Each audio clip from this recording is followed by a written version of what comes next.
Eu preciso ter marcos regulatórios, por exemplo, ligados à cobrança de dívida no Brasil, que você cobrar uma dívida no Brasil é um caos. Um banco te emprestar um dinheiro e você coloca uma garantia, uma máquina numa empresa. Para cobrar a máquina e para o banco pegar a máquina em pagamento se você não pagar, são anos. Então o banco, é mais fácil cobrar um spread bancário muito alto, porque ele sabe que a capacidade de cobrança dele é baixa. A gente tem que facilitar isso. Eu odeio o banco. Dito isso, eu entendo a lógica do banco saber que ele vai tomar um calote quase sempre. Então tem que facilitar. Dê uma garantia, seja fácil de executar. A gente tem que ter maior velocidade nesses processos. Tudo isso facilita fazer negócio. E tudo isso facilita com que um gringo venha pra cá instalar uma fábrica, ou que um brasileiro tire o dinheiro dele da renda fixa, um empresário, e comece a investir em negócios aqui. Tudo isso somado à reforma fiscal que andou, vamos dizer, como eu posso colocar aqui, que permitiu que os juros ficassem mais baixos, o dinheiro entrasse, não só dinheiro de especulação, como a gente tem com juros. Só uma reforma fiscal, ela já ajuda também investimento externo no país, né? Óbvio. Porque aí reduz o problema do Brasil. O risco no longo prazo. Muita incerteza, né, cara? É muita lógico. incerteza. Que empresa que vai colocar uma grana aqui, vai colocar uma empresa aqui, uma incerteza. Porque a gente tem incerteza em vários setores. Tem incerteza trabalhista, né? Que tem esse problema todo. Tem incerteza política, né? E tem incerteza fiscal também, né? Perfeito. Que isso aí as empresas não querem, né? Elas fogem, né? Exato. E isto é, vamos dizer, isto é o que precisa ser feito. Então eu tô falando aqui do primeiro ano, uma agenda fiscal, um enfrentamento ao crime organizado e uma agenda de competitividade. Porque eu endereço a questão econômica brasileira para o médio prazo. Na verdade, se a gente trata esses marcos regulatórios e faz as reformas de competitividade e já resolve o fiscal, meio que eu enderecei a questão fiscal do Brasil para os próximos governos. Isso precisa ser feito. A gente precisa dar um marco, igual a gente falou do Plano Real. O Plano Real, querendo ou não, entrou PT, entrou Bolsonaro, entrou Temer. Todo mundo manteve o Plano Real. A política monetária pode ter sido infeliz em alguns momentos, mas o Plano Real foi mantido. A gente não vive aquele momento que a gente estava descrevendo no começo da live. Então nós temos que ter um marco fiscal que será mantido no long run. E é isso que nós queremos fazer. Esse é o nosso Plano Real para a gente andar com esse assunto que não deveria ser polêmica. Aproveitando que você entrou nesse assunto, que é uma das perguntas que a gente faz para os candidatos, é o seguinte, tá? Hoje, se você fosse escolher um perfil para compor a pasta econômica, o Ministério da Fazenda, ou um nome, se você já tivesse, se você quiser revelar também, pode falar a respeito disso? E qual que é a sua relação com a Faria Lima? A gente sabe que a Faria Lima, toda eleição, ela faz uma cartinha dizendo a respeito do que ela espera do próximo presidente e quem ela apoia, né? Inclusive, a gente teve que, na última eleição, foi o Lula e muitos dizem que isso foi decisivo, inclusive, do mercado apoiar aí a campanha do Lula e o Lula se eleger. O que você acha? Que não dá para colocar vendedores de Banco Master. A Faria Lima também quer dar muitos pitacos, mas andava vendendo o Banco Master até ontem. Esta é uma triste realidade de muitos elementos na Faria Lima. Tá muito preocupado com a agenda econômica, mas estava enfiando Master no cliente até agora. Então eu tenho minhas ressalvas com a Faria Lima, no sentido de que a Faria Lima ela faz as apostas políticas dela e quase sempre é puro lixo. A Faria Lima fez as pessoas acreditarem que o Tarcísio seria candidato. E fez preço em cima. Depois falou que o Ratinho seria candidato. Depois falou que o Leite seria candidato. Agora tentou fazer uma aposta meio manca no Zema. Eu não sei se a Faria Lima tem que ser tão ouvida assim. Eu não sei. A agenda minha fiscal, se eu falar isso pra um banqueiro, se eu falar pros caras dos fundos, isso aqui é música pros ouvidos deles. É música pura. O que ela tá falando é lindo. Agora, eles nunca me consideraram. Agora, a boa parte deles vão me considerar simplesmente porque eu apareci melhor nas pesquisas. Agora, vamos dizer, eu sou agora um grande músico pra tocar a música que eles ouvem. Antes, não. Então, assim, a relação com a Faria Lima, ela tem que ser uma relação pragmática. Pragmática. Porque senão eles fazem preço em cima de você.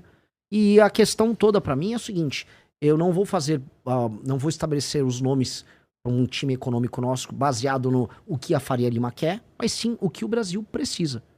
A Faria Lima, muita gente na Faria Lima quer, por exemplo, que a questão das terras raras, como eles são curto-prazistas, seja assim, vamos ver um marco regulatório que ajude alguém a vir aqui, botar umas minas e levar aquilo embora. Entreguismo, né? É isso. Entreguismo. É isso. O entreguismo é a coisa mais fácil do mundo. Faz preço pra Faria Lima falar que eu vou privatizar a Petrobras. Eu não quero privatizar a Petrobras. Então, eu não estou afim de fazer preço com eles a todo custo. E esse é o ponto que é central. Ninguém tem uma reforma fiscal, que isso eles amam, mais ousada do que eu. Dito isso, todo o restante, vamos sentar e conversar. Porque a gente tem que ter, aí sim, um projeto de Brasil, que acho que é uma coisa que a pergunta inicial do Cerejão. Onde eu quero chegar com isso? Se eu aumentei minha capacidade de investimento, eu gerei uma segurança, uma perspectiva futura pro Brasil, e as pessoas conseguem andar na rua sem ter o celular roubado, aí eu posso começar a imaginar como resolver os assuntos. Como entrar nos grandes temas. E tem um acelerador nesse processo, que é essa questão das terras raras. Só que essa é uma discussão soberanista sobre terras raras.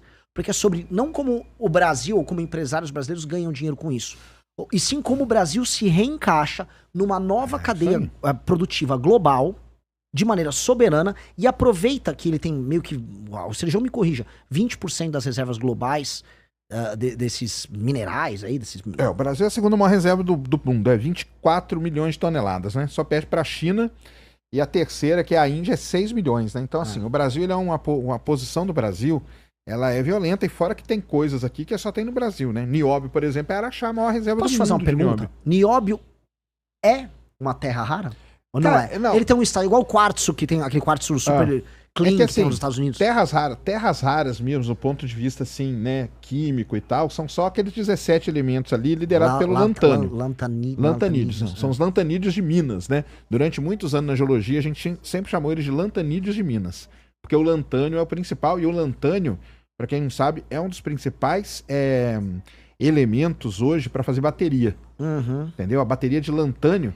Aliás, depois eu tenho que perguntar esse negócio aí, porque, por exemplo, em Minas Gerais, eu conheço pelo menos umas 50 startups, entendeu?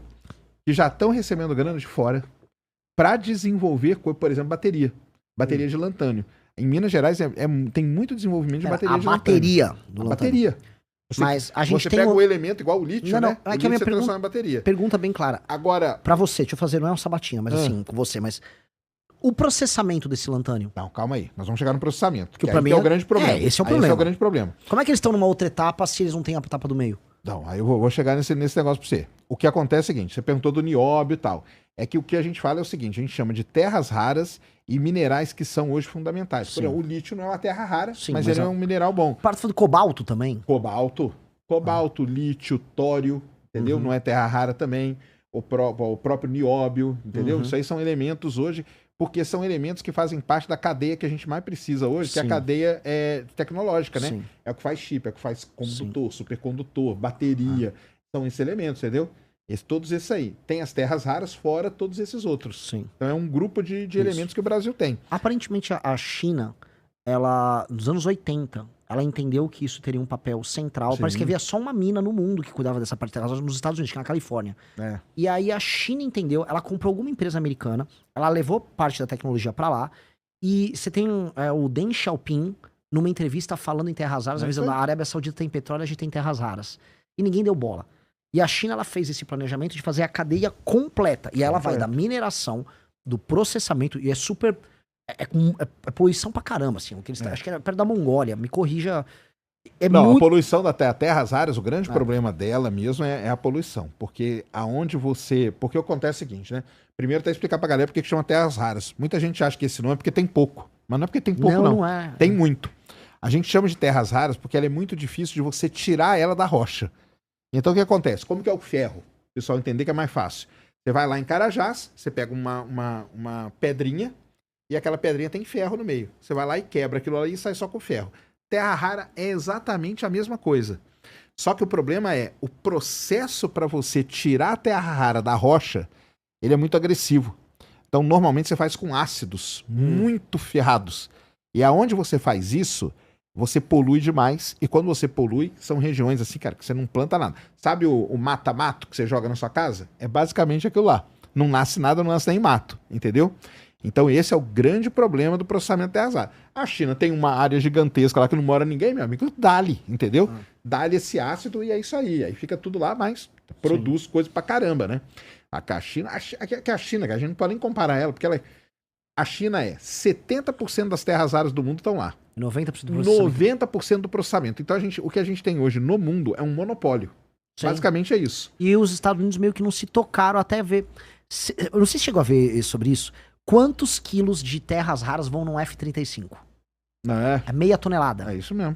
Ou seja, o maior equipamento de ataque e defesa dos Estados Unidos, a base do sistema militar americano, que seria esse caça de quinta geração, ele é completamente dependente em tecnologia e processamento chinês. É isso. E eles não se tocaram. Como é que eles não se tocaram? Porque a gente não tá falando só do imãzinho que vai no celular. Não, mas eles se tocaram. Não. O problema é que, Mas- quando começou essa guerra tarifária aí do Trump, aí que ele se ferrou. Não, Porque mas a China falou assim, não vendo mais terra rara pra você. Ele falou, mas opa, o problema, assim, já no governo do Obama, eles já estavam falando em começar a rever isso. E aquela mina que eu tava falando na Califórnia, ela tinha quebrado. Ela tinha ido à falência, porque tinha tanta fiscalização ambiental Sim. que fecharam a mina. Aí eles começaram, acho que já na gestão do Obama, acho que isso não vai dar bom. E agora, na questão do Trump, a China, você quer brincar? Irmão, você quer brincar mesmo? É. E aí eles entraram em pânico. E aí que entra o Brasil nesse cenário? Exatamente. O Brasil entrou num jogo. Só que assim, se nós tivermos uma boa liderança, uma boa presidência, a.k.a. espero que seja eu, você consegue transformar isso numa oportunidade gigantesca. Porque tem uma coisa que eu vejo igual na questão da inteligência artificial. Uma coisa é a inteligência, sei lá, fazer um caça F-35, desenvolver ele da prancheta até a concepção final e entregar ele com uma fábrica funcional com um preço viável, vamos colocar aí. Uma coisa é fazer o cloud, é fazer o chat GPT. Tô falando de duas indústrias diferentes. O Brasil não vai ter condição de fazer isso agora e nem nos próximos 10, 20, provavelmente 30 anos. Que a gente entenda onde a gente tá. Agora, por uma questão magnífica do destino, a boa parte da base de infraestrutura que você precisa para essas duas coisas, Sim. uma de data center e a outra Tá aqui, né? para processamento arrasado, a gente consegue fazer isso aqui. Isso nos dá uma posição geopolítica poderosíssima de ser uma base de infraestrutura para eles nos encaixarem nessa cadeia e dado que eles são dependentes da gente, eles fazerem transferência de tecnologia, trazer parte da produção e aí a gente acelerar na cadeia global de produção, saindo lá de baixo, numa posição humilhante que a gente tá, no mínimo pra meiuca. O Brasil sair nessas cadeias desculpa o termo aqui, cocô do cavalo do bandido, pra ir pra meiuca, pro meio, é um avanço civilizacional nosso sem precedentes. Sim. E essa é uma chance colossal que nós temos. Não, essa é a chance. Agora, o problema é o seguinte, né? Quem vai assumir aí, você espera que seja você e tal, mas o lance é o seguinte, quem vai assumir, o que o Lula vai fazer até lá? Porque ele já tá entregando, ou não? Como que tá o entrega? Porque o Lula, ele vai pelo lado mais fácil. O lado mais fácil qual é? Entrega, meu amigo. Entendeu? É o entreguismo. Eu não sei em que pé que tá lá a venda da Serra Verde lá, mas parece que tá no STF ainda, né? Sim. A Serra Verde, tem. que eles foram comprar a maior mina de Sim. terra rara lá de Goiás, né? Mas eu acho que o STF barrou. Sim, tá com embargo judicial. Tá com embargo ainda. Entraram com uma ação. Então, mas porque se vende... Cara, aí acabou, né? Porque aí você já entregou. Aí como que... Por exemplo, vamos supor que o Lula vai lá e entrega. Eu não acho que isso foi uma entrega do Lula. Eu não acho que foi uma entrega específica do Lula. O Lula foi colocado... O Trump botou o Lula pra sentar numa cadeirinha. Isso ainda no ano passado, quando eles estavam discutindo Venezuela, tarifas, Magnitsky. A lei do Magnitsky. O ponto dela é isso aí, meu. Ali que começou, o Lula começou a ceder ali na questão das terras raras. É. E ali o Trump obrigou basicamente o Lula a tirar qualquer perspectiva da China a atuar nesse setor aqui. A China naturalmente viu o Brasil como um fornecedor de terra rara e ele avisava assim, deixa eu minerar aqui, Lulinha, e manda lá que eu processo lá na China. Porque, se eu não me engano, também me corrija, a Austrália tem mineração de terra rara, só que o processamento ela faz na China. Porque a China é o mais competitivo, as leis ambientais não existem. É a mesma coisa do petróleo. É igual o petróleo pesado, que a gente pega, vende o petróleo para refinar lá fora e compra ele depois refinado. Basicamente é a mesma coisa, isso aí até que nem tem muito problema, mas o lance tinha que ter o processamento aqui. É óbvio. Tinha que ter o processamento aqui. O meu medo qual é? Quando a gente fala de uma indústria pesadíssima que é dessa aí, nós brasileiros aqui, que vivemos aí, todos petrolão e tal, a gente sabe na mão de quais empresas que isso vai cair. A gente sabe na mão de quais empresas que vai cair. Infelizmente. São 4 ou 5 empresas que podem fazer Sejam, isso. Assim, sendo bem sincero, houve agora alguns anos atrás, houve uma suposta, todo mundo comemorou a privatização da Eletrobras e alguns marcos que regularam a área de termoelétrica. Você vai ver quem são os donos das termoelétricas. Sendo bem sincero, tem um parente do Kassab que tem uma termoelétrica lá na região sul. Lá no Maranhão tem termoelétrica e tal, também com parente de político. O Centrão ficou dono da geração de boa parte da energia, especialmente com termoelétrica no Brasil.